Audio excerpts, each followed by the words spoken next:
শ্রবণ করা হচ্ছে সব থেকে কঠিন। আর এই শ্রবণ করে হরিনামে চিত্ত শুদ্ধ করেছিল কে? রাজা পরীক্ষিত। তারপর হলো কীর্তন। শ্রবণং কীর্তন স্মরণং। কীর্তন করেছিলেন কে? সুখদেব গোস্বামী মহারাজ। তাহলে এই নববিধা ভক্তি যার মধ্যে নাই তার তো সন্ন্যাস নেওয়া হবে না। কি কি নববিধা ভক্তি? শ্রবণং কীর্তন স্মরণং বিষ্ণু পদে সেবনং অর্চনং বন্দনং দাস্য সখ্য আত্মনিবেদনং। এই নববিধা ভক্তি। মনের মধ্যে যদি নববিধা ভক্তি না থাকে তাহলে সন্ন্যাস ধর্ম গ্রহণ করা যাবে না গুরুদেব। আচ্ছা নিমাই, তা 90 না হয় নাই হলো, নিশ্চয়ই 100তে হবে। গুরুদেব 100তেও হবে না। কেন গুরুদেব? কেন নিমাই 100তে কেন হবে না? ওই যে সতে সৎ হওয়া চাই, সতে সৎ হওয়া চাই, সতের সাক্ষী না থাকিলে 100তেও হবে না। সতে সতে না থাকিলে 100তে হবে না। হ্যাঁ গো মায়েরা, সতের সাক্ষী কি থাকা যায়? সবাই কি সতের সাক্ষী হতে পারে? সতের সাক্ষী মানে এই কলিযুগের আয়ু কত মানুষের? কলিযুগে মানুষের আয়ু কত? 100 বছর, তাই তো? সত্য যুগে কত ছিল? না, সত্য যুগে ছিল 1 লক্ষ বছর। ত্রেতাকালে হলো 10,000, দাপর যুগে হলো 1000, আর কলিযুগে হলো 100। সহজ হিসাব, একটা করে শূন্য বাদ দিলেই হবে। কি বললাম? সত্য যুগে 1 লক্ষ বছর, ত্রেতা যুগে 10,000, দাপর যুগে 1000, আর কলিতে 100 বছর। সবাই বাঁচে 100 বছর? সবাই বাঁচে? 60 বছর হয়ে গেলেই বাবা নিতাই গৌর হয়ে গেল। চট করে কেউ বাঁচে না 100 বছর পর্যন্ত। তাই নিমাই বলছে, গুরুদেব যদি সতের সাক্ষী না থাকে, যদি আমি 100 বছর না বাঁচি তাহলে কি হবে? তাই 100তেও হবে না। নিমাই 100তে যদি না হয় 120-এ হবে। নিমাই হা হা হা হা করে হেসে ফেলেছে। গুরুদেব চুপ করুন গুরুদেব, 120-এও হবে না। কেন জানেন? তার কারণ 120 বছর বয়স পর্যন্ত সেই বাঁচে যার বিষয়ের বিষ কাটে না। হরি বল, হরি বল। যার কামনা বাসনা আশা আকাঙ্ক্ষা মনের মধ্যে এক রাশ, সে এই ভবসাগরের মায়া ত্যাগ করতে পারে না।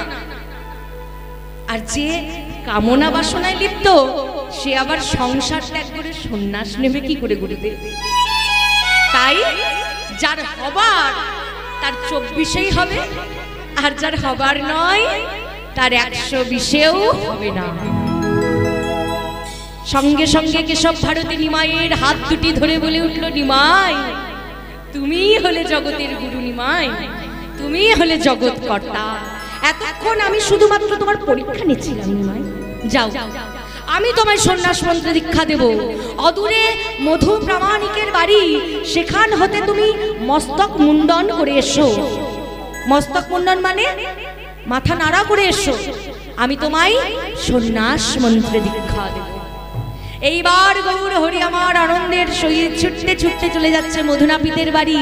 চিৎকার করে বলছে, মধু মধু বলে নিমাই ডাকিতে লাগিল, মধু মধু বলে নিমাই ডাকিতে লাগিল, মধু মধু বলে নিমাই ডাকিতে লাগিল, মধু মধু বলে নিমাই ডাকিতে লাগিল। ওই ডাক শুনে মধুনাপিত বাহিরে আসিল, ডাক শুনে মধুনাপিত বাহিরে আসিল, ডাক শুনে মধুনাপিত বাহিরে আসিল, ডাক শুনে মধুনাপিত বাহিরে আসিল।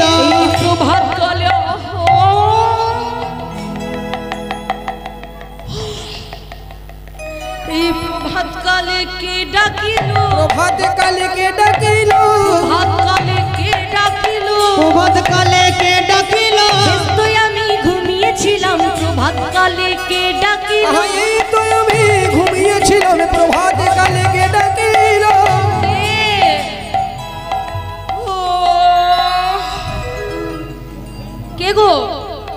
সকালে কে ডাকে?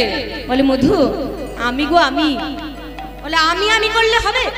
আরে কে সেটা তো বলতে হবে। দ্বার খোলো মধু। মধু নাপিত যেই না দ্বার খুলেছে, সকাল সকাল মহাপ্রভুকে দর্শন। মহাপ্রভু আমার বলে উঠলেন, মধু তুমি আমায় মস্তক মুন্ডন করে দাও। কি মস্তক মুন্ডন? তুমি মস্তক মুন্ডন করতে এসেছো? করিয়ে এনেছো? টাকা পয়সা কিছু এনেছো না ফাঁকা হাতেই ড্যাং ড্যাং করে চলে এসেছো? বলে মধু আমি তো সঙ্গে করে কিছু নিয়ে আসি না, তোমায় আমি কি দেব মধু?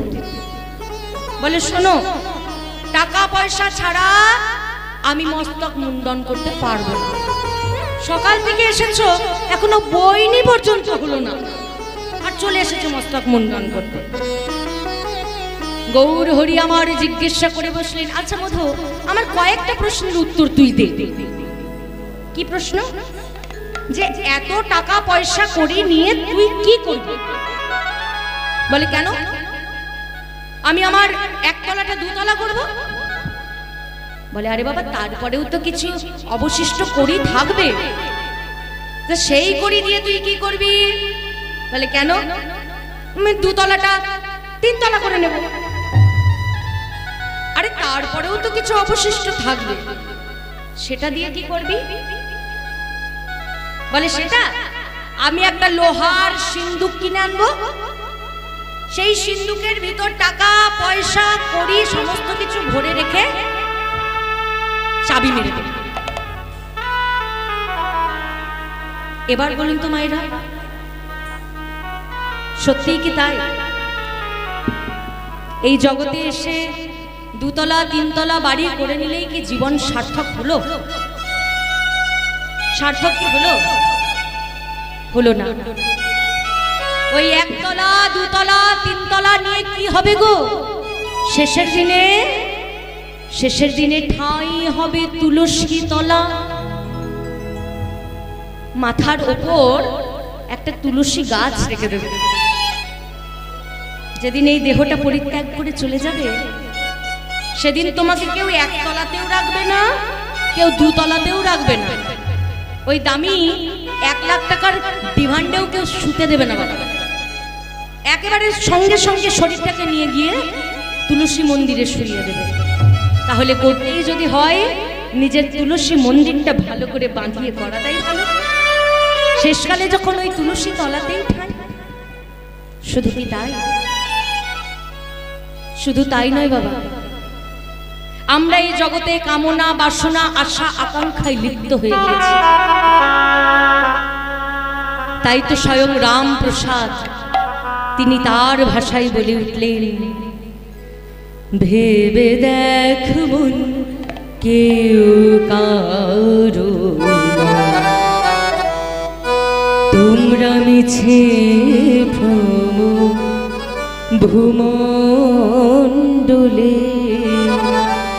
ভেবে দেখ মন কেউ কারো নয়, মিছে ভ্রম ভূমণ্ডলে। ভুলো না তো ক্ষীণাকালী ওই বদ্ধ হয়ে মায়ার জালে। ভেবে দেখ কেউ কারো নয়, মিছে ভ্রম ভূমণ্ডলে। ভেবে দেখ মন কেউ কারো নয়, মিছে ভ্রম ভ্রমণ্ডলে। ভেবে দেখ মন কেউ কারো নয়। এই জগতে কে কার? কেউ কারো নয় বাবা, কেউ কারো নয়। তুমি এই ভবসাগর ঘুরে ঘুরে কাকে খুঁজছো? কে তোমার আপন? স্ত্রী বলো, পুত্র বলো, কন্যা বলো, স্বামী বলো, কেউ তো তোমার আপনজন নয়। রামপ্রসাদ বললেন, যার জন্য মর ভেবে সে কি তোমার সঙ্গে যাবে? যার জন্য মর ভেবে সে কি তোমার সঙ্গে যাবে? তুমি যার জন্য মরো ভেবে সে কি তোমার সঙ্গে যাবে? যার জন্য মর ভেবে সে কি তোমার সঙ্গে যাবে? সেই প্রেয়সী দিবে ছড়া, সেই প্রেয়সী দিবে ছড়া, অমঙ্গল যাবে দূরে। ভেবে দেখ মন কেউ কারো নয়, মিছে ভ্রমণ্ডলে। ভেবে দেখ মন কেউ কারো নয়, মিছে ভ্রমণ্ডলে। ভেবে দেখ মন কেউ কারো নয়। কি বলা হলো? তুমি যার জন্য মরো ভেবে সে কি তোমার সঙ্গে যাবে? সেই প্রেয়সী দেবে ছড়া। যার জন্য সারাটা জীবন ধরে তুমি ভেবে ভেবে মরলে সে তো তোমার সঙ্গে যাবে না, উল্টে তোমার শরীরটাকে নিয়ে যখন চলে যাবে তখন সেই প্রেয়সী জলের মধ্যে গোবর গুলে চারিদিকে ছড়িয়ে ছড়িয়ে বেড়াবে। কেন? যাতে অমঙ্গল সারা জীবনের মতো দূর হয়ে যায়।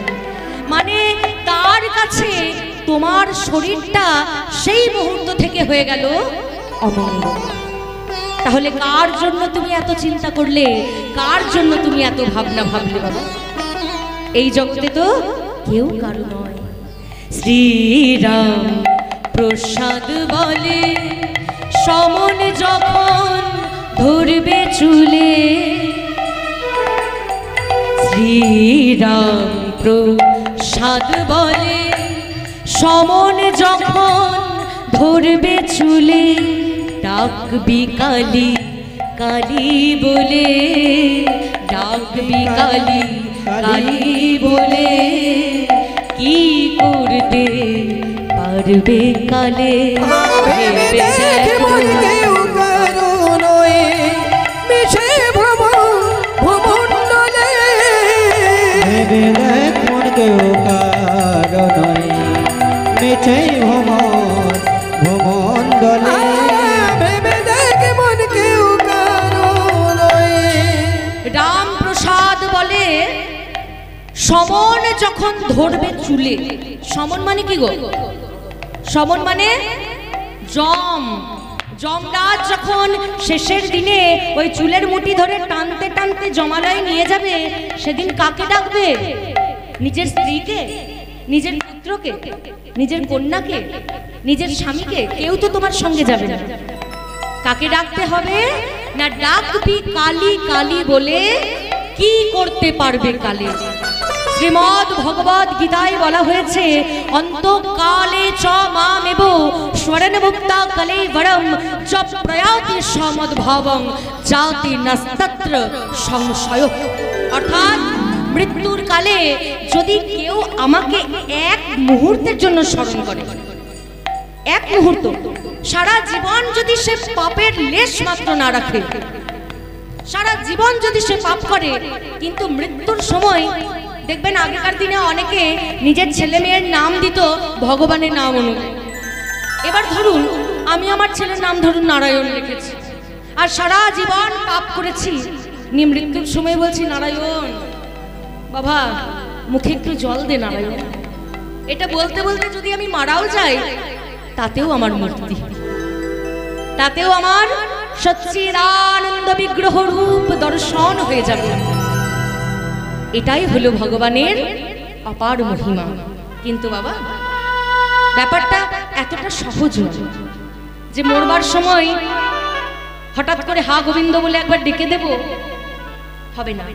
সারাটা জীবন ধরে যে ভেবেছে যে আমার ছেলেটার কোনো গতি হলো না, আমার মেয়েটার ভালো ঘরে বিয়ে হলো না, আমার পরিবারটাকে আমি ঠিক জায়গায় দাঁড় করাতে পারলাম না, সারা জীবন যে মা চিন্তা করেছে যে ভাতটা ঠিকঠাক বসিয়েছি তো, দুধটা পড়ে গেল না তো, এই কীর্তনের আসরে বসে বসেও অনেকে চিন্তা করছে যে বাড়ির শেকলটা ঠিক করে দিয়ে এসেছি তো। মৃত্যুর কালেও কিন্তু তার এই কথাগুলোই স্মরণে আসবে, কারণ সারা জীবন ধরে এটাকে তুমি অভ্যাস করেছো। আর অভ্যাস অভ্যাস মরলেও কোনোদিন ঠিকঠাক হয় না বাবা। অভ্যাসটা কিন্তু অভ্যাস, ওটা তোমার রয়েই যাবে, সঙ্গে করে ওটাকেও তুমি নিয়ে যেতে পারবে, এমনই হলো অভ্যাস। তাই এটুকু বলবো, আজ আমি এখানে কীর্তন করতে এসেছি, আপনাদেরকে 10টা কথা বলবো, ভালো ভালো 2-4টে জ্ঞানমূলক কথা বলে দেব, বাড়ি চলে যাব, পয়সা নেই, বাড়ি চলে যাব। কিন্তু আপনারা কি নিয়ে যাবেন? কিছু তো নিয়ে যেতে হবে। সঙ্গে করে যদি নিয়ে যেতেই হয় তবে এই কৃষ্ণ নাম নিয়ে যাও, হরি নাম নিয়ে যাও। অন্তত এমন অভ্যাস করো যাতে হাই তুলতে তুলতেও একবার হা গোবিন্দ এটুকু যেন উচ্চারণ করতে পারো। সারাদিন তুমি যা খুশি করো, কিন্তু হাই তুলতে তুলতেও একবার যেন হা গোবিন্দ কথাটা উচ্চারণ হয়। অনেকেই হাসবে যে বাবা খুব গোবিন্দ জপ করছিস, তাই তো অনেকেই হাসবে, কিন্তু কারণ হাসিতে কান না দিয়ে বাড়িতে বসে শুধু এটাকেই অভ্যাস করতে হবে। বেশ, করবে তো সবাই? করবে তো? যারা যারা করবে না তারা তারা একবার নিতাই গৌর হরি বল।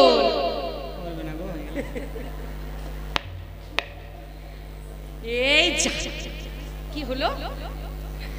আমি তো বললাম যারা যারা করবে না তারা তারা একবার নিতাই গৌর হরি বল। আসলে হাসছো তো? হাসার কিছু নেই, গান শুনতে শুনতে এত বিভোর হয়ে গিয়েছে, হঠাৎ করে হাতটা একটু উঠে গিয়েছে, আর বেশি কিছু না। বেশ, একবার ভুল করে হয়েছে, এবার একবার ঠিক করে দাও দেখি। বাড়িতে গিয়ে যারা যারা হরিনাম করবে, কৃষ্ণ নাম করবে, তারা তারা দুবাহু তুলে একবার নিতাই গৌর প্রেমানন্দে হরি বল হরি বল। বেশ, এইটুকু শুনেই মনের মধ্যে আনন্দ। এইবার হলো কি না, মধুনাপিত কিছুতেই মহাপ্রভুর মস্তক মুন্ডন করে দিচ্ছে না। মহাপ্রভু যখন জিজ্ঞাসা করেছে এত করি নিয়ে কি করবি, বলছে আমি একটা লোহার সিন্দুক বানাবো, আর সেই সিন্দুকে টাকা পয়সা করি যা কিছু অবশিষ্ট থাকবে সমস্ত কিছু ভরে দিয়ে তাতে তালা মেরে দেবো, তালা মেরে চাবিটা আমি আমার কাছে রাখবো। এখন মহাপ্রভু একটাই প্রশ্ন করেছে, কি? মধুয়া মধুয়া যেদিন রে তুই জন্মের মতো ভবের বিদায় নিবি, যেদিন রে তুই জন্মের মতো ভবে বিদায় নেবে,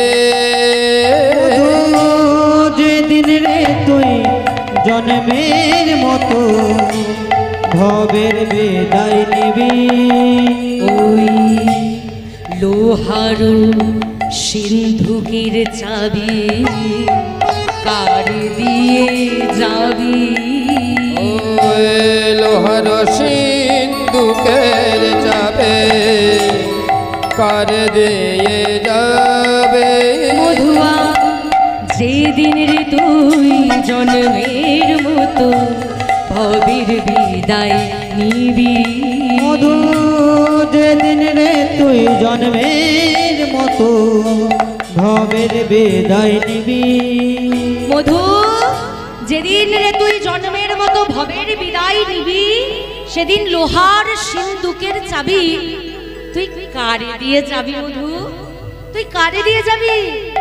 সঙ্গে সঙ্গে মহাপ্রভু বলে উঠল, এই তো টাকা, এই তো পয়সা, এই তো সোনা দানা,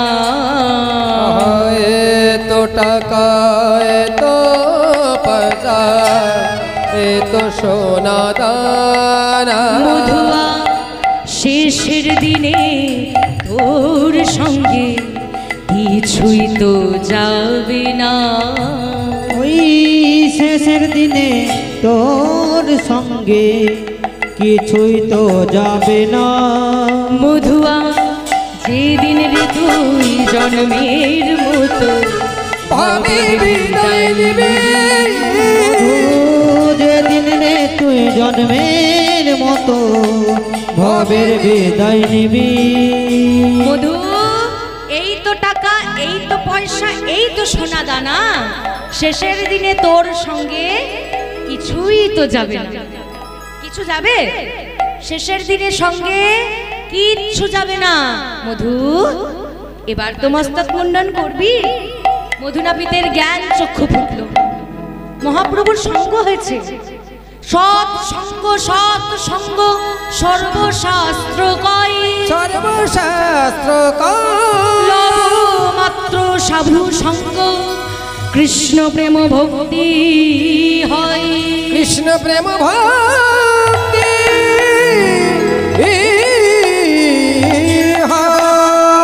মধুনাপিতের জ্ঞান চক্ষু ফুটল, চৈতন্য হলো। তখন মধু বলছে, প্রভু আমাকে ক্ষমা করে দাও প্রভু, তবে হ্যাঁ আগে তোমার মস্তক নয়, তোমার চরণের নখ থেকে আরম্ভ করব। ভান্ডারি বা নাপিত যেটা দিয়ে নখ কাটে সেটাকে কি বলে জানো মা? নরুন। তা সেই নরুন দিয়ে মহাপ্রভুর সেই নখগুলো কাটতে গিয়েছে মধু। অমনি হলো কি, লোহার নরুন যেই চরণে ঠেকালো, লোহার নরুন যেই চরণে ঠেকালো, লোহার নরুন যেই চরণে ঠেকালো, লোহার নরুন যেই চরণে ঠেকালো।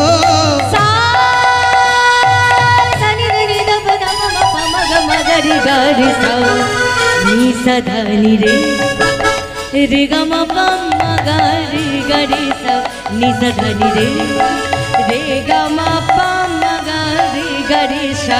লোহার নরুন যে চরণে ঠেকালো, লোহার নরুন যেই চরণে ঠেকালো, চরণ পরশে লোহা সোনা হয়ে গেল, চরণ পরশে সোনা হয়ে গেল, চরণে পরশে লোহা সোনা হয়ে গেল। মধুর ভাগ্যে সেই চরণ, দুর্ভাগ্যে সেই মহামধুর ভাগ্যে সেই চরণ, মধুর ভাগ্যে সেই চরণ, ভাগ্যে সেই চরণ, মধুর ভাগ্যে সেই চরণ, পরশে লোহা সোনা হলো মধুর ভাগ্যে সেই চরণ, লোহা ছিল আজ সোনা হলো মধুর ভাগ্যে সে চরণ, চরণ পরশে লোহা সোনা হয়ে গেল, পরশে লোহা সোনা হয়ে গেল, চরণে পরশে লোহা সোনা হয়ে গেল। যেই না মধুনাপিত ওই নরুনটা মহাপ্রভুর চরণে ঠেকিয়েছেন, সঙ্গে সঙ্গে লোহার নরুন সোনার নরুনে রূপান্তরিত হয়ে গেল। দেখুন একটা একটা করে ঘটনার যখন বিশ্লেষণ হয়, শুনে মনে হবে যে কীর্তনিয়া আসলে দাঁড়িয়ে দাঁড়িয়ে একটা গাল গল্প বলে দিয়ে চলে গেল, একটা গল্প বলে দিয়ে চলে গেল আমাদের কাছে। কিন্তু আদেও কি এগুলো গল্প? না, এগুলো একটাও গল্প নয় বাবা, এগুলো প্রমাণ। আমাদের কাছে প্রমাণ আছে, শাস্ত্র আছে। এই যে পদাবলী আস্বাদন করছি, এই পদাবলীগুলো মহাজনেরা লিখে গিয়েছেন যাতে আমরা মহাপ্রভুর এই অলৌকিকতা বুঝতে পারি, মহাপ্রভুর চরণ যাতে আমরা সকলে আশ্রয় করতে পারি, তার জন্য। শুধু কি তাই, শ্রীমদ্ ভগবদ গীতায় বলা হয়েছে, নৃদেহমাদ্যম সুলভং সুদুর্লভং প্লবং সুকল্পকম গুরু কর্ণধারং ময়ানুকূলেন ন ভাষতে রীতং পুমান ভবাধিঘ্নতরিত স আত্মহার। মহাপ্রভুর চরণ আশ্রয় করতে হবে, সমস্ত কিছু অহংকার বিসর্জন দিয়ে একমাত্র যদি মহাপ্রভুর চরণে শরণ নাও, এই ভবসাগর পার হতে আর বেশি কষ্ট হবে না। তাই এইবার মধু যেই লোহার নরুনটি মহাপ্রভুর চরণে ঠেকিয়েছে, সেই লোহার নরুন সোনার নরুনে রূপান্তরিত হলো। আর মধুনাপিতের কাছে মহাপ্রভু মস্তক মুন্ডন করে, গঙ্গায় স্নান করে কেশব ভারতীর আশ্রমে গিয়ে করজোড় করে বললেন, গুরুদেব এবার আপনি আমায় মন্ত্র প্রদান করুন। কেশব ভারতী মনে মনে চিন্তা করলেন, এই অল্প বয়সী যুবককে এত সহজে আমি সন্ন্যাস মন্ত্রে দীক্ষা দেব না। তাই কি করলেন না, বলে উঠলেন, নিমাই তোমায় যে মন্ত্রটা আমি প্রদান করব ভেবেছিলাম, সেই মন্ত্রটা না আমার আর মনে পড়ছে না। হ্যাঁ, সে কি গুরুদেব, তবে কি আমার সন্ন্যাস নেওয়া হবে না? মায়েরা, এখানে এখানে কিন্তু একটা বিরাট ব্যাপার আছে, একটু বুঝতে হবে। বলছে, নিমাই তোমাকে যে মন্ত্রটা আমি দেব ভেবেছিলাম, সেই মন্ত্রটা আমার মনে পড়ছে। এটা কি সম্ভব? এটা তো সম্ভব নয়। কিন্তু এটা শুনে নিমাই কিচ্ছু না বলে গুরুদেবকে বললেন, গুরুদেব কাল রাত্রে যখন আমি ঘুমিয়েছিলাম, আমি স্বপ্নে একটা মন্ত্র পেয়েছিলাম। নিমাই কি বললে? স্বপ্নে দেখা মন্ত্র? দাও নিমাই দাও, সেই মন্ত্র তুমি আমার কর্ণে প্রদান করো, তারপর আমি তোমার কর্ণে দীক্ষা মন্ত্র প্রদান করব। তাহলে এবার বলুন তো মা, দীক্ষাটা প্রথমে কার হলো? দীক্ষাটা প্রথমে কার হলো? কেশব ভারতী, তাই তো? যার কাছে দীক্ষা নিতে গিয়েছে মহাপ্রভু, মহাপ্রভু আগে তাকে দীক্ষা দিচ্ছেন। কেন? কারণ নিমাই হলো জগৎ গুরু, তিনি হলেন জগৎ কর্তা। এই নিখিল বিশ্ব ব্রহ্মাণ্ডের মালিক, পূর্ণ ব্রহ্ম সনাতন অনাদিরাদি আমাদের গৌর হরি।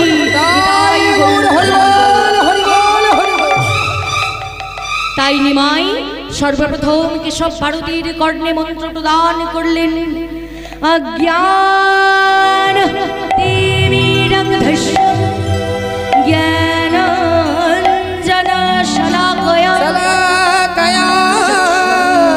মিলিतं येन তস্मै শ্রী গুরবে নমঃ। সেই স্বপ্নে দেখা মন্ত্র পেয়ে কেশব ভারতী নিমাইয়ের কর্ণে সন্ন্যাসের মন্ত্র দিলেন। গুরু ব্রহ্মা, সকলে করজোড় করে, গুরু ব্রহ্মা গুরু বিষ্ণু বিষ্ণু গুরু দেব মহেশ্বর মহেশ্বর গুরু সাক্ষাৎ পরম ব্রহ্ম তস্मै শ্রী গুরবে নমঃ। গুরবে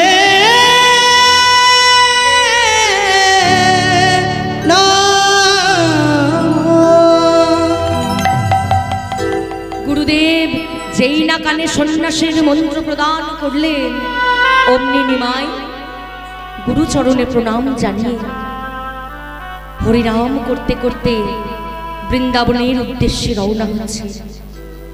পেছন হতে কেশব ভারতী চিৎকার করে ডাকলেন, নিমাই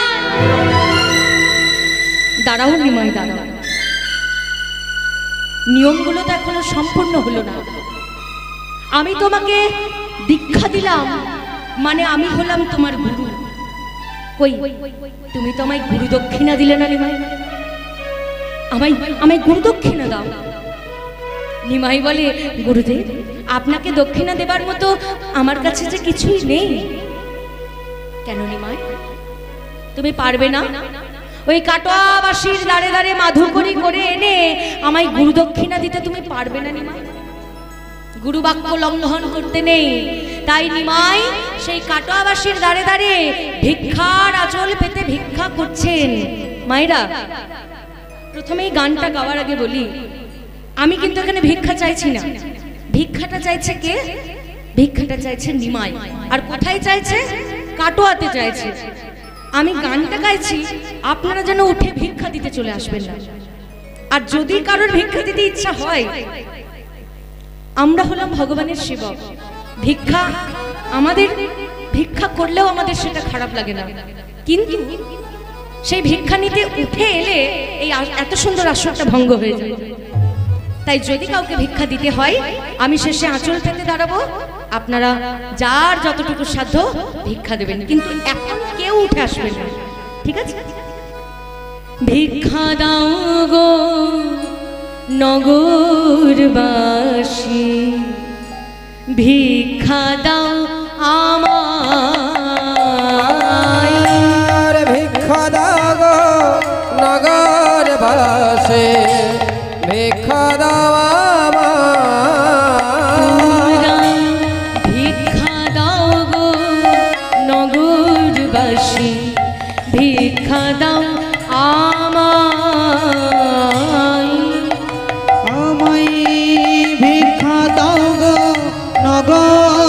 বাসে ভিক্ষা দাও আমায় ওই তোমাদের ভিখার দ্রব্য পাবে শ্যামরা তোমাদের ওই ভিক্ষার দুঃখ পাবে শ্যামরা ভিক্ষা দাও গো নগর বাসে ভিক্ষা দাও আমায় ভিক্ষা দাও গো নগর বাসে ভিক্ষা দাও আমায় ভিক্ষা দাও নগর বাসে ভিক্ষা দাও সেই কাটোয়াবাসীর দাঁড়ে দাঁড়ে বাধুকরি করে এনে নিমাই গুরুদেবের চরণে গুরুদক্ষিণা দান করলেন আর প্রণাম করলেন। নিমাইকে বক্ষে জড়িয়ে ধরে কেশব ভারতী বললেন, নিমাই আজ হতে তোমার নাম আর নিমাই নয়, আজ হতে তোমার নাম দিলাম শ্রী কৃষ্ণ চৈতন্য মহাপ্রভু।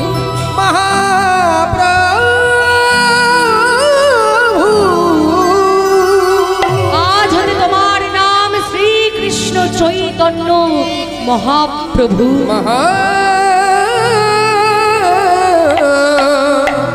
প্রভু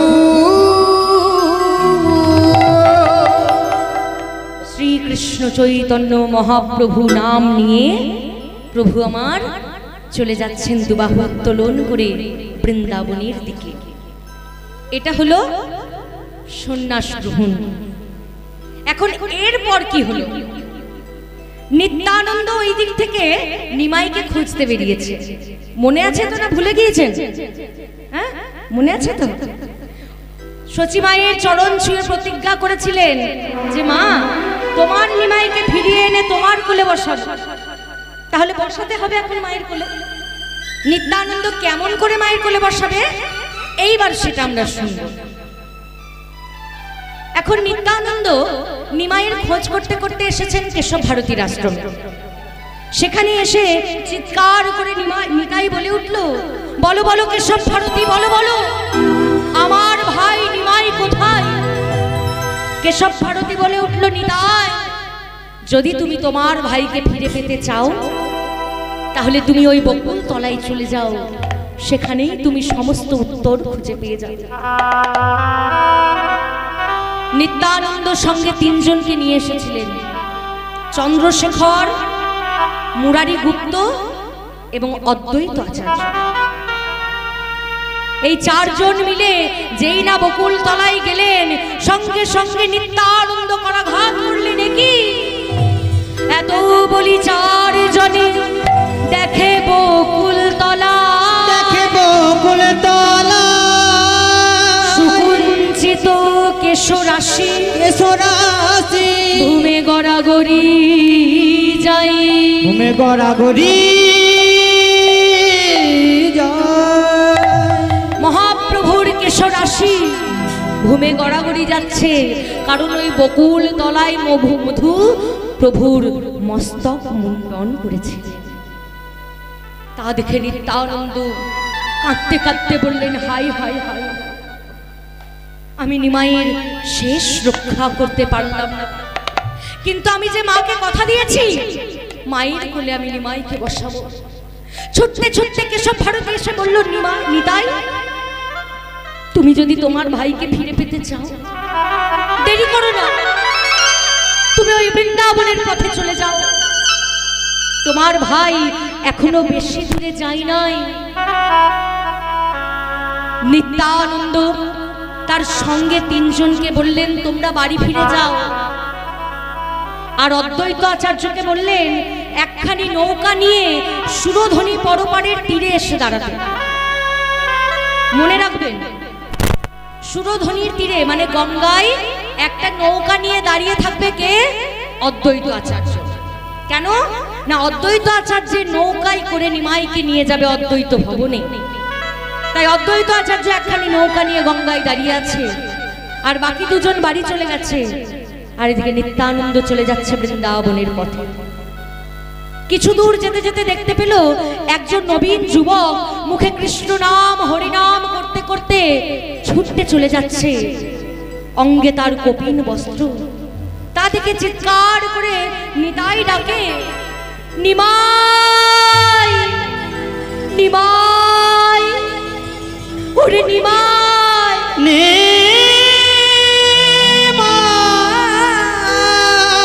দাঁড়া নিমাই দাঁড়া, ওরে ও নিমাই, একটি বার দাঁড়া ওরে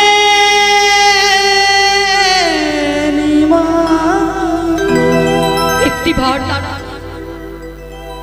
মহাপ্রভু হরিনাম করতে মত্ত, তিনি শুনতে পাচ্ছেন যে তাকে কেউ না কেউ নিমাই বলে চিৎকার করে ডাকছে, কিন্তু তবু প্রত্যুত্তর করতে পারছেন না। কেন? কারণ তিনি হরিনামে এমন বিভোর হয়ে আছেন যে তিনি প্রত্যুত্তর করতে পারছেন না। মনে মনে চিন্তা করছেন, কে ডাকে? আমার মা ডাকে, আমার আমার দাদা ডাকে?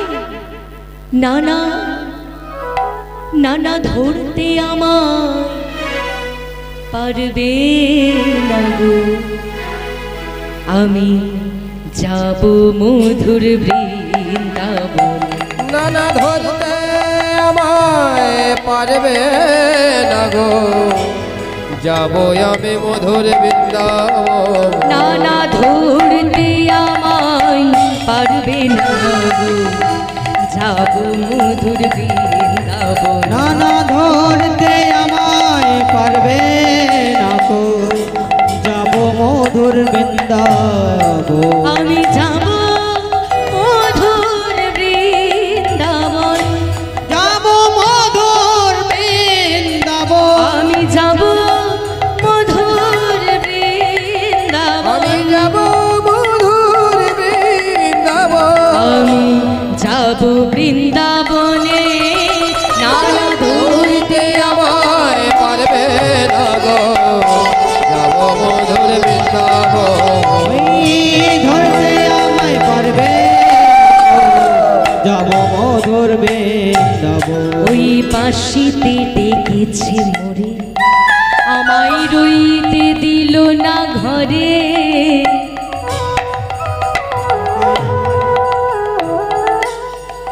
ওই বাঁশিতে ডেকেছে মোরে, আমায় রইতে দিল না ঘরে। ওই বাঁশিতে দেখেছে মোরে, আমায় রইতে দিল না ঘরে। যাব মধুর বৃন্দাবন, যাব মধুর বৃন্দাবন। আমি যাব মধুর বৃন্দাবন, যাবো মধুর বৃন্দাবন। আমি যাব বৃন্দাবনে। না না, ধরতে আমায় পারবে না গো, যাব মধুর বৃন্দাবন। না না, ধরতে আমায় পারবে না গো, যাবো মধুর বৃন্দাবন। ধরতে আমায় পারবে না গো, যাব মধুর বৃন্দাবন। না না, ধরতে আমায় পারবে না গো, যাবো মধুর বৃন্দাবন।